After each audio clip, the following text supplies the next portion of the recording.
बताने की उठ के चली गई तो मैंने कुछ नहीं खाया था पूरे दिन।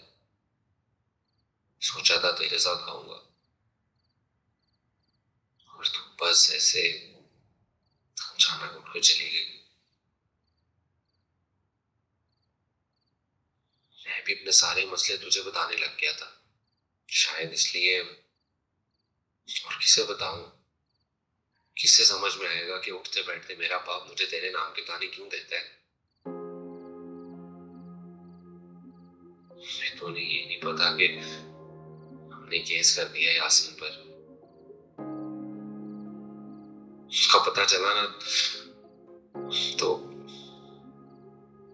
बस फिर तुझे बताने लग गया। और किसे बताऊं, और कौन है, और कौन है मेरा।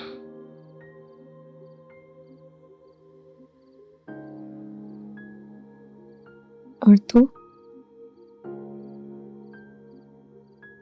तेरा कौन है पाकिज़ा?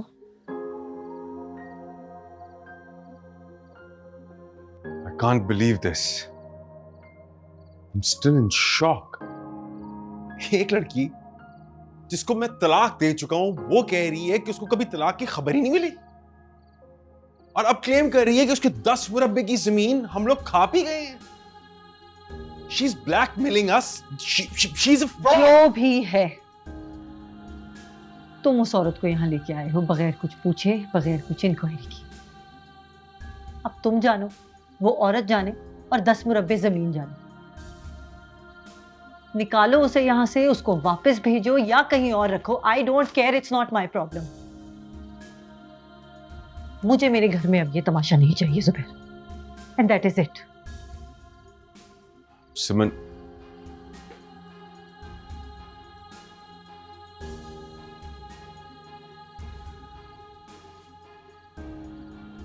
यही तो मैं सोच रहा था ना कि ये हो नहीं ना सकता कि उसने वीडियो किसी और को ना भेजी हो।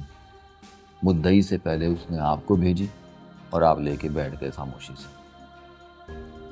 जाहिर है एक शरीफ बंदा चुप ही कर जाता है ना। परेशानी में सोचता नहीं है, यही ख्याल आता है कि मामला यहीं रुक जाएगा। आईडी कार्ड की कॉपी करी थी।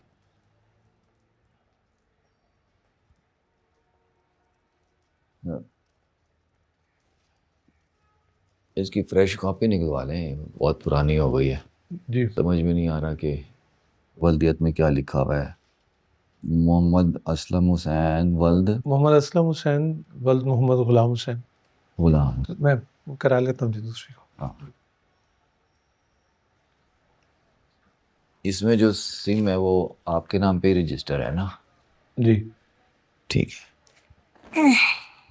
हम ना इस डिवाइस को फोरेंसिक के लिए भेजेंगे।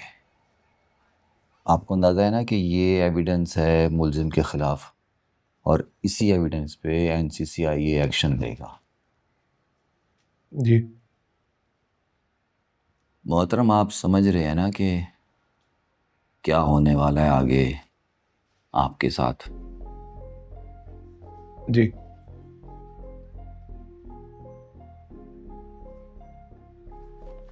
फिर सही है।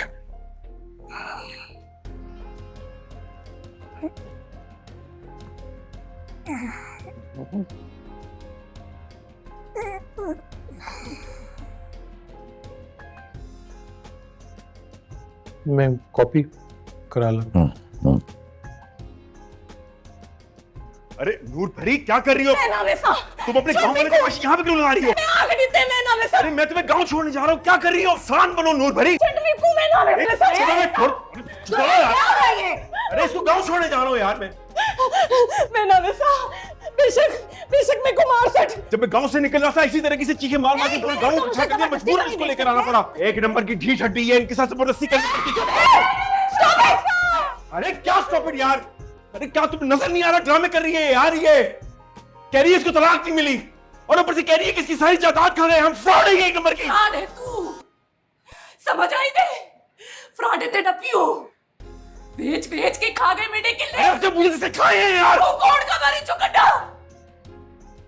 मेरे को पूछो केड़ी बगैर दी हूं नहीं कीती है। बच्चों बेटे को लो। शराब, जुआ, ते जनानियां। बस करिए ये बड़े। बस।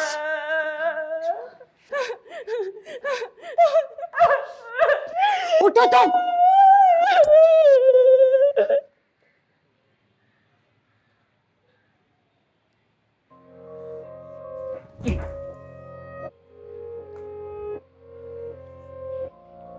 डेटा के मुताबिक मुलजिम ने वीडियो आपको पाकीज़ा बीबी से भी पहले सेंड की थी। ये बात आपने घर में किसी से जिक्र की? सही बात है, करने वाली बात ही नहीं है। तो जब आपको वीडियो रिसीव हुई, क्या कर रहे थे आप उस वक्त?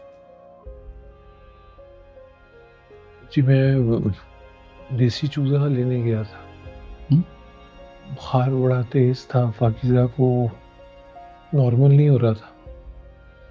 मैंने कहा कि वो देसी चूजे की यखनी से फर्क पड़ेगा। एक रात से कुछ खाया नहीं था ना जी उसने, तो शोरबा पी लेती शौक से। फिर मैं वो चिकन की दुकान पे खड़ा था। पब्लिक प्लेस, पब्लिक में तो बंदा और ज्यादा मजबूर हो जाता है। दिल चाहता है कि मगर पब्लिक में कुछ कर नहीं सकता। आपका तो दिल चाहा होगा कि जहर मिला दे देसी चूजे के शोरबे में। पैरों के नीचे से जमीन निकल जाती है, बंदा खड़ा ही नहीं हो पाता ऐसी सिचुएशन में। अच्छा फिर मतलब क्या किया आपने घर आके? जी मेरी बीवी ने यखनी चढ़ा दी।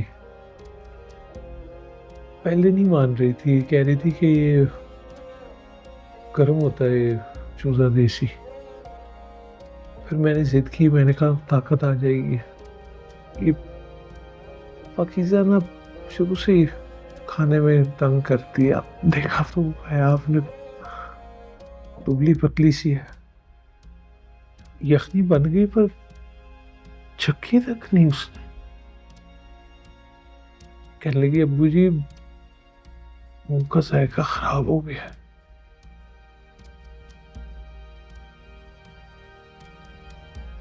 फिर मैं सर दबाने लगा उसका।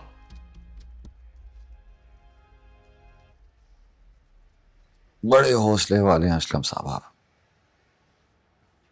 यही आपकी जगह पे कोई और होता ना, उसने गला दबा देना था उसका, या फिर मुंह पे तकिया रख देना था। तकिए के नीचे ही था जी पाकीज़ा का फोन।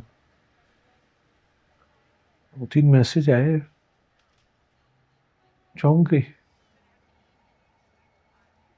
फिर सो नहीं सकी कि मैसेज देखे नहीं उसने।